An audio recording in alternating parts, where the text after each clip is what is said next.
So the title of our message today is Who is Jesus? Amen. And the text that we will to reflect this title is Matthew 16 verse 13 to 20. So let us all stand and let us read on your Bible or your apps. Matthew 16 13 to 20. Peter declared that Jesus is the Messiah. When Jesus came to the region of Caesarea Philippi, he asked his disciples, "Who do people say that the Son of Man is?" They replied, "Some say John the Baptist, others say Elijah, and still others Jeremiah or one of the other prophets." "But what about you?" he asked. "Who do you say I am?" Simon Peter answered, "You are the Messiah, the Son of the living God." Jesus replied, "Blessed are you, Simon, son of Jonah, for this was not revealed to you by flesh and blood, but by the Father in heaven. And I tell you that you are Peter, and on this rock I will build my church, and the gates of Hades will not overcome it. I will give you the keys of the kingdom of heaven. Whatever you bind on earth will be bound in heaven, and whatever you loose on earth will be loosened in heaven." Then he ordered his disciples not to tell anyone that he was the Messiah. Let us pray. Lord, thank you, Lord, for this day. Thank you, Lord, for the message that we will hear today, Lord. May you give us your wisdom and understanding, Lord, so that whatever we learn today will be our inspiration and guide us in our Christian life. This we pray in Jesus' name. Amen. So let us all be seated. So some in my message, brothers and sisters, is taken from the sermon of Bill Graham. If you know him, he is one of the famous televangelists in the U.S. So here Peter declares that Jesus is the Messiah. When Jesus came to the region of Caesarea Philippi, he asked his disciples, "Who do people say the Son of Man is?" They replied, "Some say John the Baptist, others say Elijah, and still others Jeremiah or one of the prophets." So you know, brothers and sisters, Caesarea and Philippi was named after Caesar, and also Herod Philip. And one of the places in that where or what we call just like a modern day Las Vegas in their time. So all kinds of things happen there. And that is the place where Jesus told Peter who he was. And many, even today, think what Jesus was. Some say that he is a revolutionary.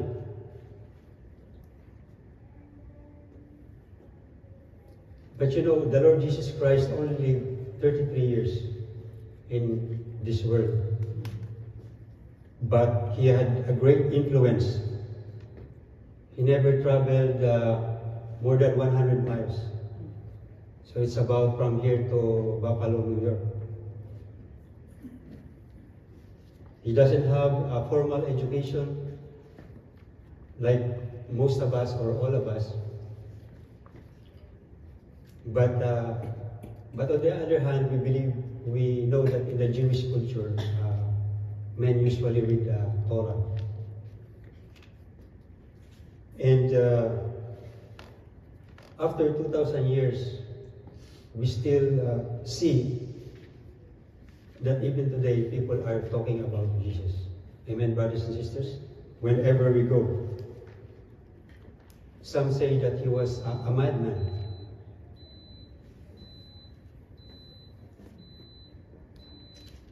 So some say that he is really a revolutionary because because of his teaching and his way of life, a lot of people were changed because of his life and the way he taught them. But he never asked the people to raise arm against Rome. And because at that time, the Pharisees and the other religious leaders are trying to trap him so that he will say something bad in order that they can accuse him and put him on trial. So a lot of us know about this. When Jesus was asked, is it good to pay taxes to Caesar? So it was a drop question, right? And Jesus was there, and he said, bring me a coin. And then somebody brought a coin, and he said, who was on the inscription? And they said, Caesar. And he said, give to Caesar what is Caesar, and give to God what is God's.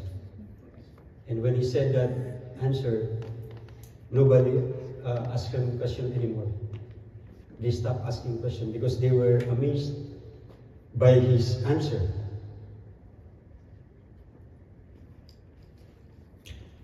Some say that Jesus was a hippie, right? Because he had long hair, because of what we see on pictures, right?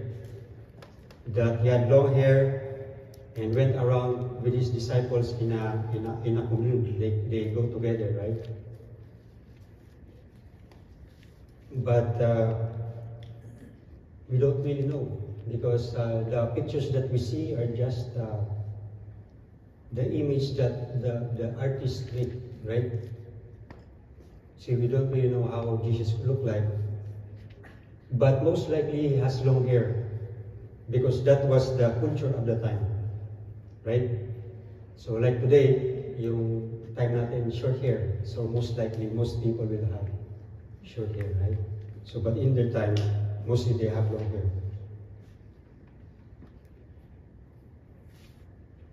And some say that Jesus was evil. So who is Jesus?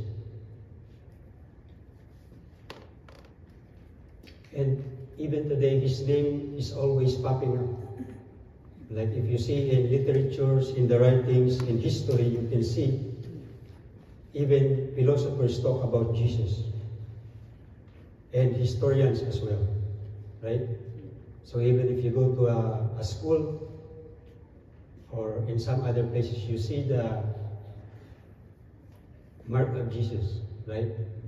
Some schools today are named after saints who are the followers of Jesus, right? So he had a lot of influence.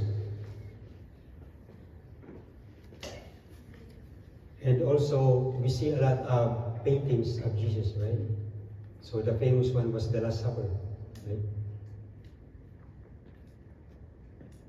And so we see here, brothers and sisters, that we know that Jesus was a man. Jesus was completely human like us.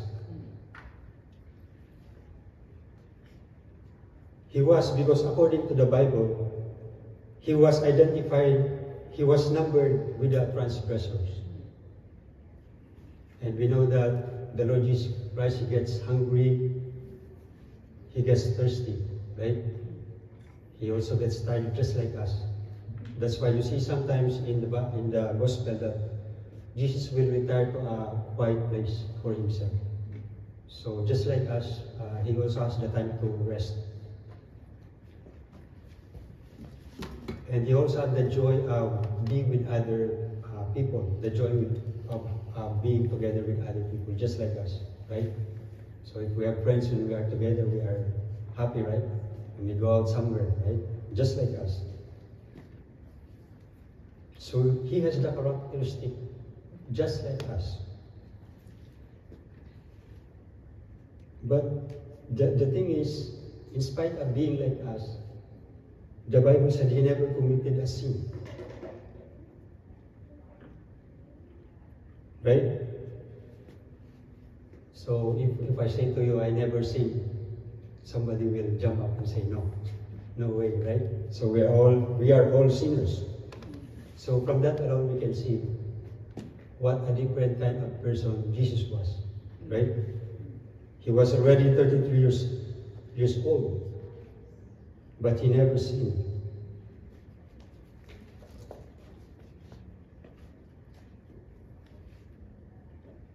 And he was tempted just like us. So if you have remembered in the gospel, we see how Jesus was tempted after he was baptized. He was tempted by the devil. And not just that, many other things, just like us. But he was able to resist and overcome them all. And not only that, Jesus, one of the claims of Jesus was, he claimed to be a unique Son of God. So we can consider ourselves son of God or daughters of God, right? But his is unique. He claimed to be the unique, only begotten, incarnate Son of God. And that he claimed his pre-existence. That even though we celebrate his birth, that he existed even before. In John 1:1, it says that in the beginning was the Word, and the Word was with God, and the Word was God.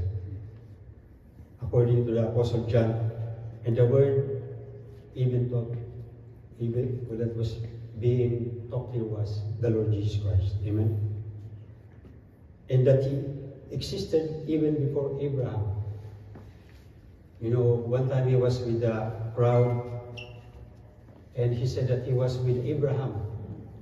And some said that, how can you be with Abraham? You're not even 50 years old, right? But in John 8:58, Jesus said, before Abraham was, I am. So he quoted the word of God in the book of Exodus, where when Moses asked God, if the people ask me what's my name, what would I say? God said, I am.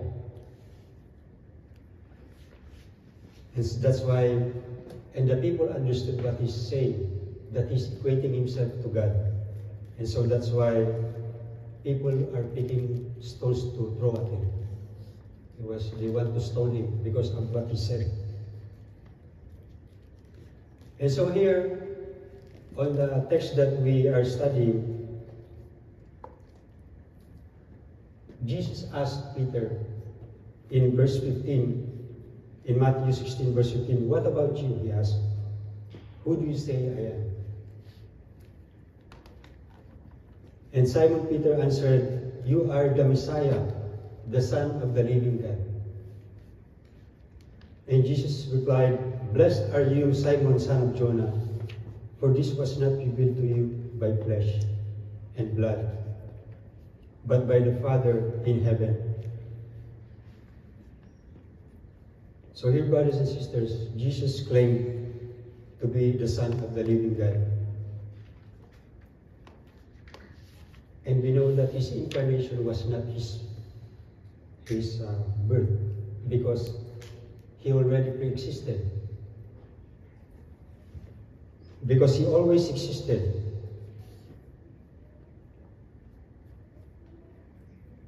Amen, brothers and sisters.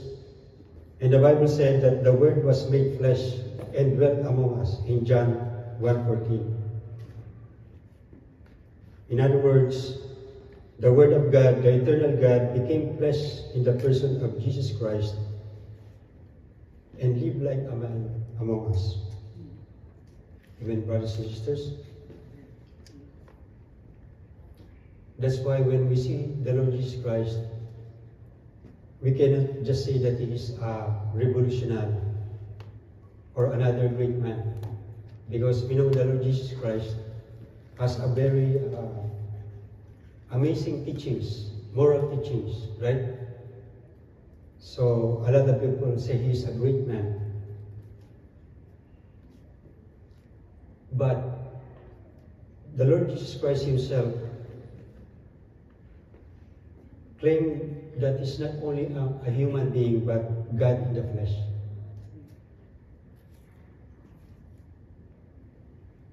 And so, you cannot just say that he's a moral creature, but that he is God. Because if you will not consider him as a God, we will think that there's something wrong with him, right? So here, brothers and sisters, we see that the Lord Jesus Christ is God incarnate. And sometimes this is one of the issues in some other sect, because they believe or they think that the Lord Jesus is just a man. And yes, he had a lot of wonderful, amazing teachings when it comes to morality. One example, brothers and sisters, is in Matthew 18. He talks about forgiveness. And Peter came to him in Matthew 18, 21, 22. Lord, how many times shall I forgive my brother or sister who sin against me? Up to 7 times? Jesus answered, I tell you, not 7 times, but 77 times. So that was Jesus talking. So very different from us, right? Like us. When people hurt us, once, twice, we get angry and, right? We will not forgive. That's why sometimes if you go to have you been to a family reunion, right?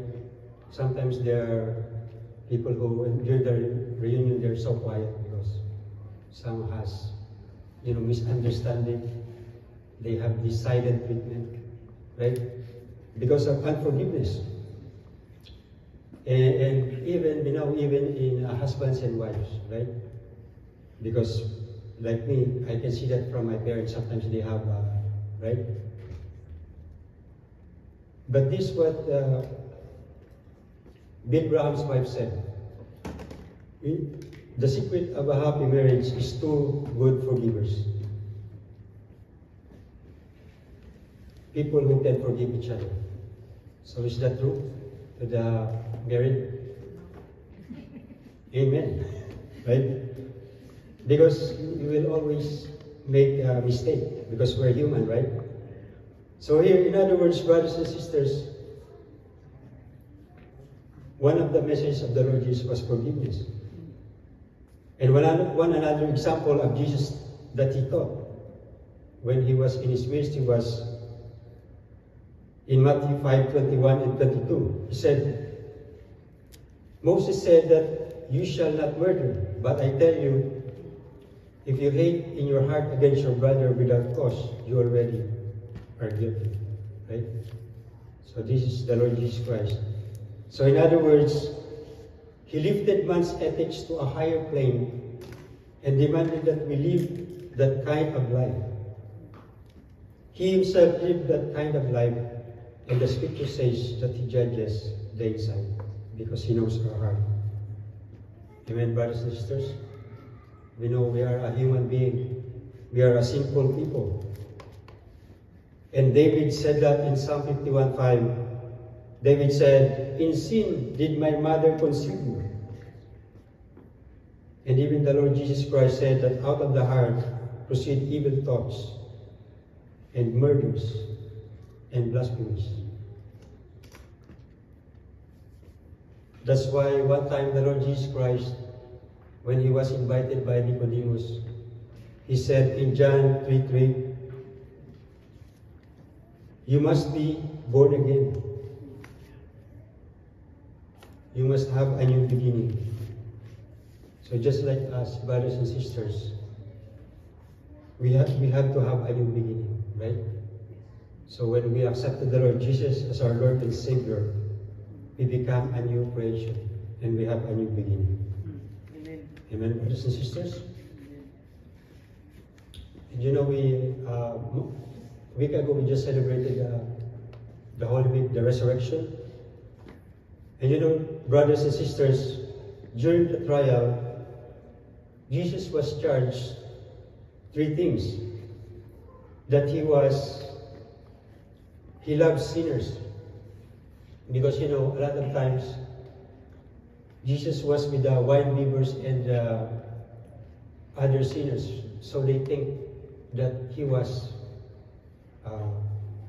with the sinners, one with them. And the second one is he healed the Sabbath. He healed on the Sabbath.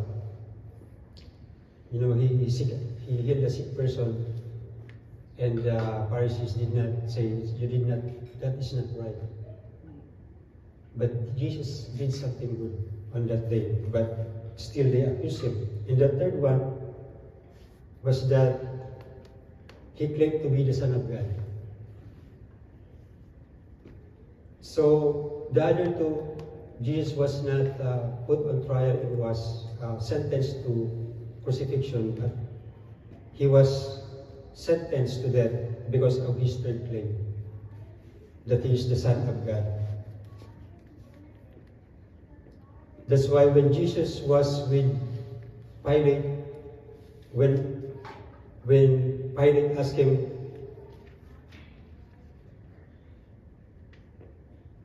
when he was asking the people, what shall I do then with Jesus who is called the Messiah? Pilate asked. They answered, crucify him. When Pilate saw that he was getting nowhere, but that instant an uproar was starting,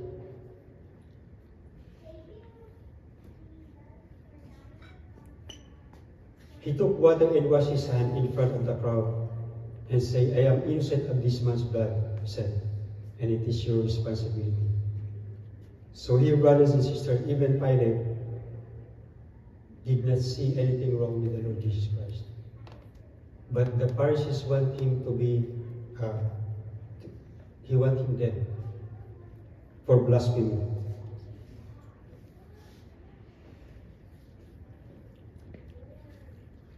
But we know, brothers and sisters, that the Lord Jesus Christ has the authority. When he was in the ministry, he has the authority to forgive. The authority to forgive sins. And not only that, he also have the authority over nature. One time they were in a boat and suddenly there was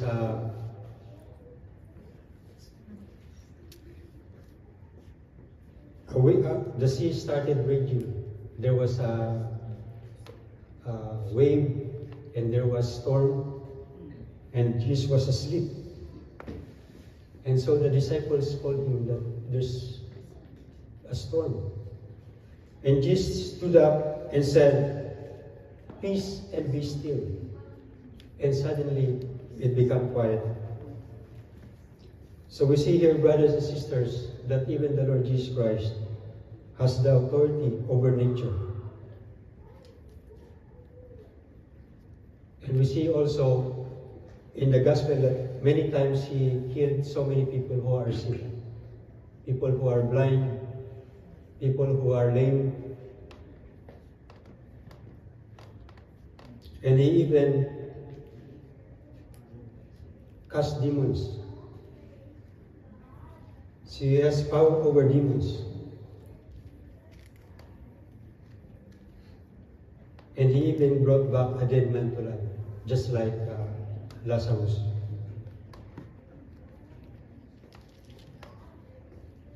And brothers and sisters, even when the Lord Jesus Christ died, there was a storm, and there was heavy rain, and there was thunder when the Lord Jesus Christ died on the cross. And when the soldiers saw it happen, some of them said, confess that this must be the Son of God.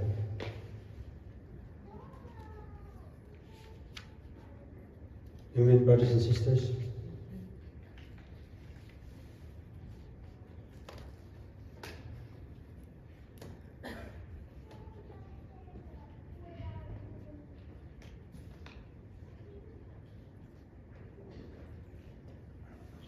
And then they put a crown of thorns in his brow, and his face was bleeding. And they laughed at him, and they spit on him, and they mocked him. And one of them snapped his finger. But you know, brothers and sisters, while he was being nailed on the cross, there were angels who were with him, ready to draw their sword in order to protect him. But he never did, because this is the reason why he was born, in order to die on the cross, so that we can be saved. And so when he died on the cross, they nailed him. Still, Jesus said in Luke 23:34, "Forgive them." He said, "They do not know what they do."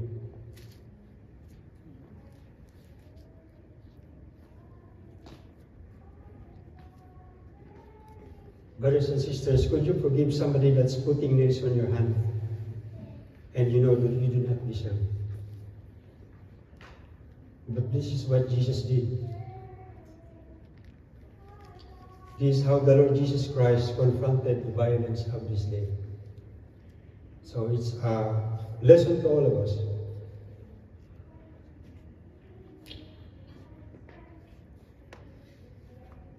And after suffering so much on the cross, he said, "This is finished."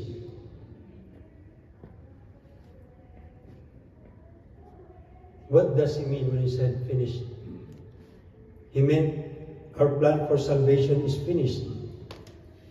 God can now forgive you of all your sins because Jesus has finished God's plan for your salvation. Because God knows every one of us by name and even knows the number of hairs in our head. Even those who don't have enough hair, God knows how many they are. Because God treats us, even though God knows a lot of people, He considers each and every one of us individually, right? If you remember when Jesus talked to the Samaritan woman, or the woman caught in adultery, even though He is busy talking to a crowd, He has the time for each individual.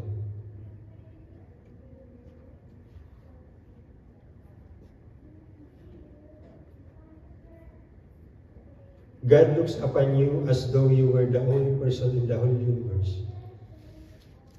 He sees you and you alone. Amen, brothers and sisters?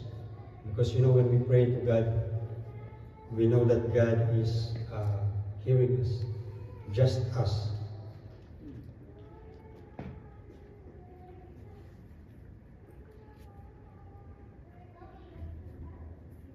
And that the Lord Jesus Christ, not only He died, but He also get resurrected. Because if you don't have the resurrection, you don't have any gospel. Right, brothers and sisters? Jesus Christ is alive, and when they went out to the tomb that morning, they heard the greatest news the world has ever known. He is not here, He is risen. Amen, brothers and sisters? And the thing that inspired the disciples to turn the world upside down in their day was the resurrection.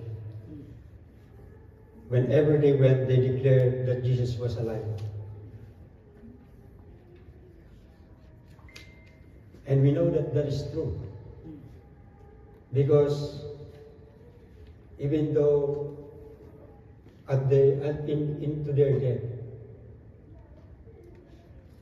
they still proclaim that Jesus was raised from the dead. Because no person can proclaim something that is not true, even to them. But they proclaim that Jesus was alive. But you know, sometimes, brothers and sisters, in our own life, sometimes people feel that the Lord is dead because of what's happening in their life.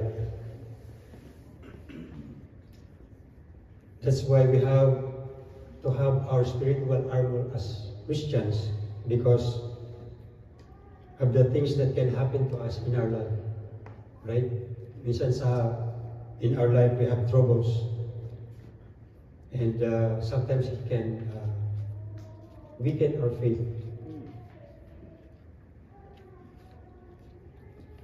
But still, the moment we receive Jesus, we see the world is going this way. You turn around and start against the tide as a Christian. And that's hard, right, brothers and sisters? When we became a Christian, we are no longer the same. We now do things that we don't usually do. And it's hard. Right? It's hard. Because it's not what we do before. We go against the things that we want. Right? Some say that it's hard. It's hard to be a sinner too. Because the Bible said, the way of the transgressor is hard.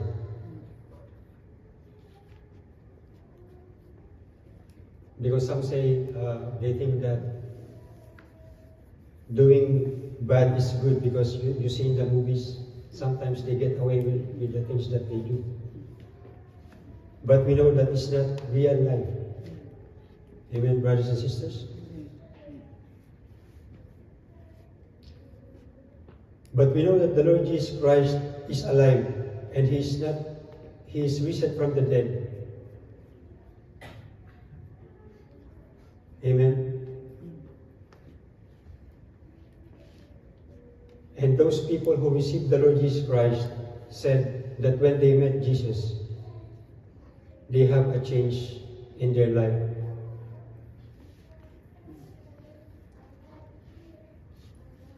And here, brothers and sisters, we see how people are changed and what can be done when we believe in the Lord Jesus. Amen.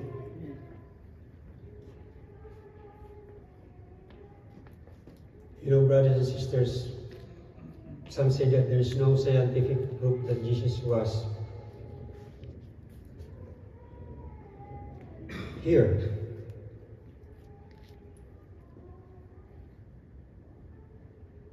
That He ever lived. But I know that what the Lord Jesus has done for me. And on the other hand, brothers and sisters, science cannot answer everything because they can only answer where, when, and how. But who can answer who and why? Like why were we born? Why do we exist? But we know as a follower of the Lord Jesus Christ that we exist for a purpose. Our purpose is to glorify God. Because God wants to have a relationship with us. To be in communion with God. Amen, brothers and sisters?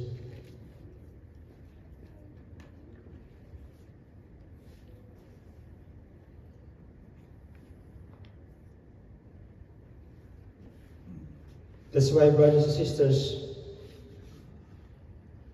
there is an overwhelming evidence that He is who He claims to be, the Son of the living God. Because we can prove it of what it did to our life, each one of us. And another thing is, in our life, there is one other element that is important, and that is faith. Amen, brothers and sisters? Just like me, when I drove today, I was driving on the right. Even if I don't know the driver on the left, I was driving on the right because I believe we have faith that the other driver will be on your left, right? So when you sit on the chair today, you did not check your chair if it's strong enough to carry you. But you know that it was made so that it can carry you, right? So there are many things in life that needs faith. So today, brothers and sisters, all we have to do is put our faith in the Lord Jesus Christ as our Lord and Savior, and you will know who Jesus is.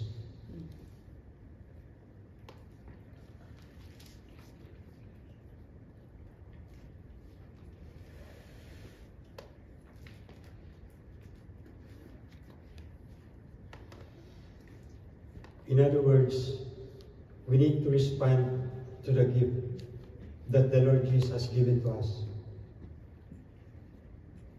The Bible said that if we are going to heaven, the Bible teaches that we have to receive Him. If we are going to have our sins forgiven, you have to receive Him. Just like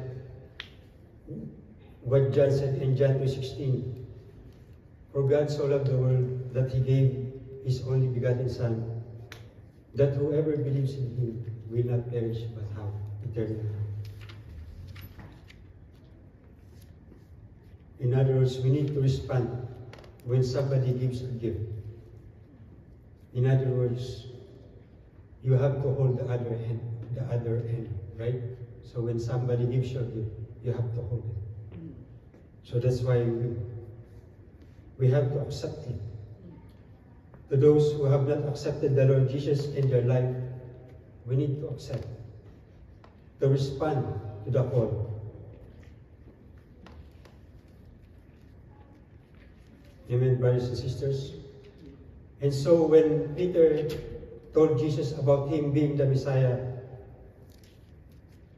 Jesus said, I tell you that you are Peter, and on this rock I will build my church, and the gates of Hades will not overcome it. I will give you the keys of kingdom of heaven. Whatever you bind on earth will be bound in heaven, and whatever you loose on earth will be loosed in heaven. So brothers and sisters, the Lord Jesus Christ is assigning a crucial role to Peter to introduce the gospel to the world. In Christ's name, they will declare He is the Messiah, and the faith in Him is the only entrance into His kingdom. Amen, brothers and sisters? So just like Peter, as Christians, God is also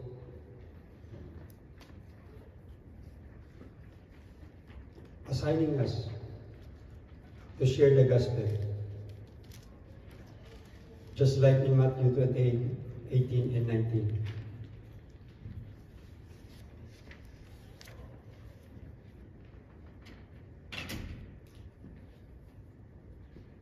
Amen, brothers and sisters. So, for the application for this message, brothers and sisters, that this reveals the importance of recognizing Jesus' true identity as the Messiah and Son of God. Not just through outward appearance or popular opinion, because some people, they just hear about Jesus. And that we are called to discern the truth about Jesus and not be swayed by false teaching and the world's perspective. Because there are many perspectives about Jesus in the world. Some say that He is just an imaginary figure. Some say that He did not die on the cross. Some say He did not get resurrected, as some other religions claim. Some say He is not God. Some say that there are many ways to get to heaven, and that our God is the same as theirs. But that is not true, right? The God in Christianity is unique. And some say that doing good will get you to heaven. And we know as Christians that doing good is not sufficient, because the good things that we do is not even enough to pay for the bad things that we do. That's why we need the Lord Jesus Christ to save us. Our good works are just the result of our faith. Amen, brothers and sisters? That's why when Thomas asked Jesus, Lord, we don't know where you are going. So how can we know the way? And Jesus answered, I am the way, the truth, and the life. No one comes to the Father except through me. So brothers and sisters, our message today is telling us that the way is only through the Lord Jesus Christ. Amen. Because Jesus said,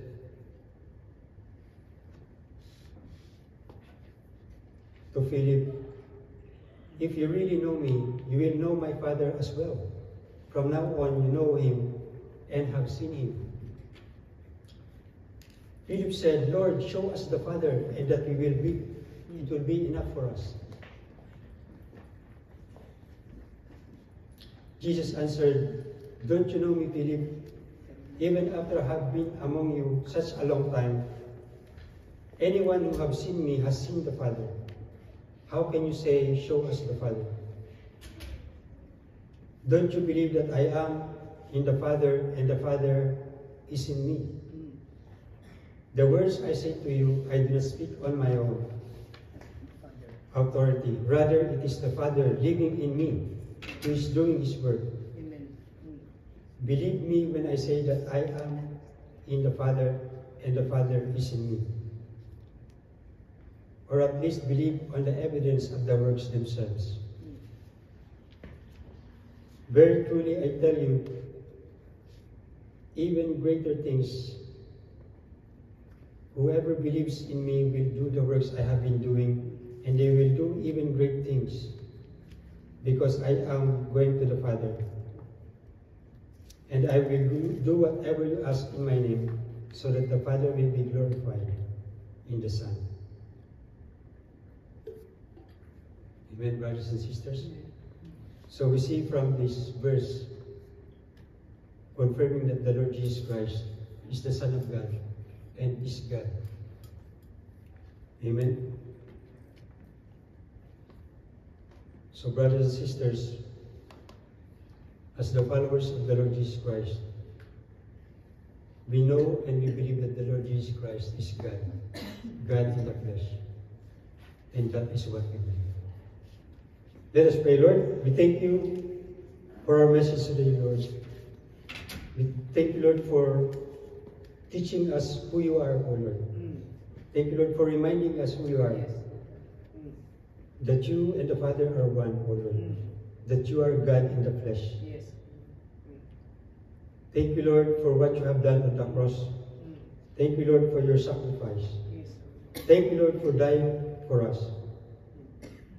Because without you, we will not be here, O Lord.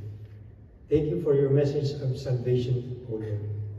And may you use us and our church to share the gospel, O Lord. To give the message of salvation to others. Yes. This we pray in Jesus' name. Amen. Amen.